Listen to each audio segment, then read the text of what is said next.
we've been doing some scanning with Nmap at this point. We've done some basic scanning, some advanced scanning. We've even written some scripts.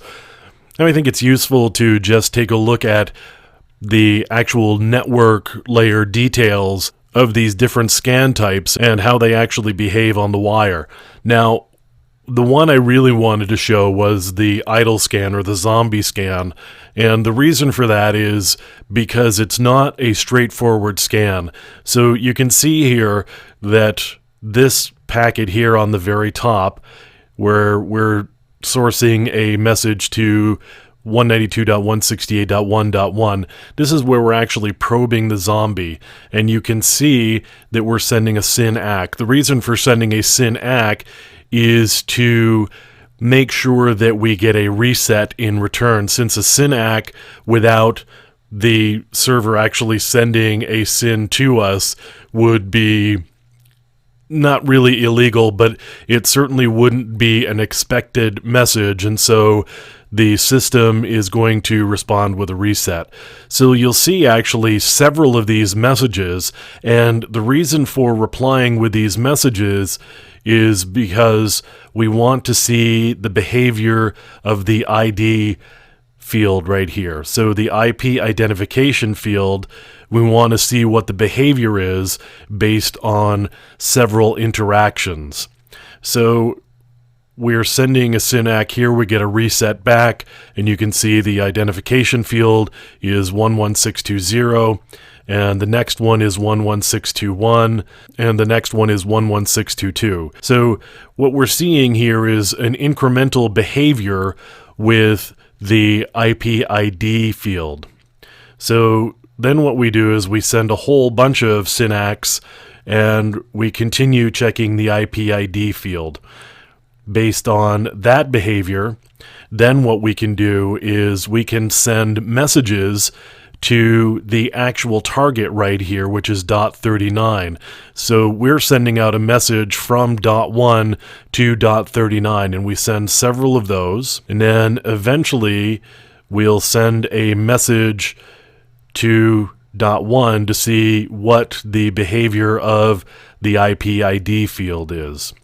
So right here we've got a message that we are sending from our IP address to the zombie host or the idle host, and then we check the IP ID field right here, 11641, and of course based on that we can determine whether the ports that we have checked are open or not.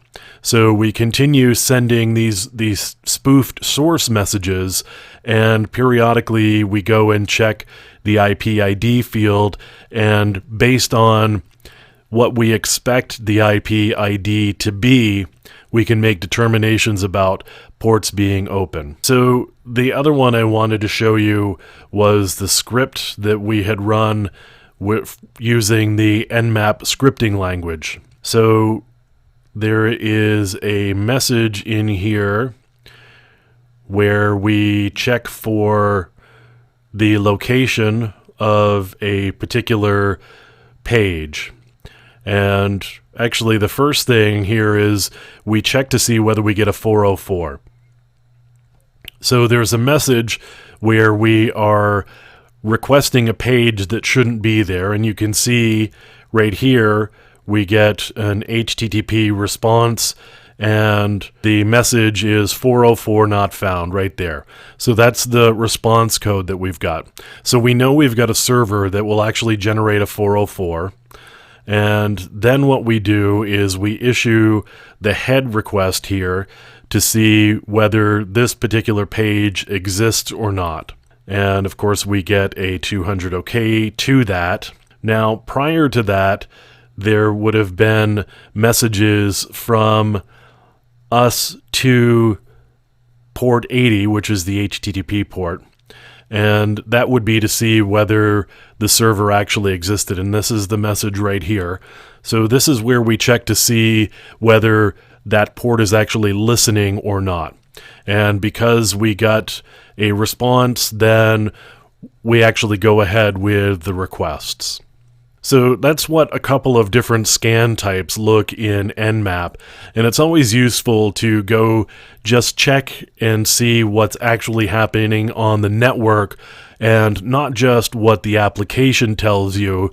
It's a really great way of understanding what's actually happening by being able to look at the packet by packet details of any particular action, particularly when you're talking about scans, and particularly when you're talking about something like an idle scan where we're using spoofed messages and a zombie host.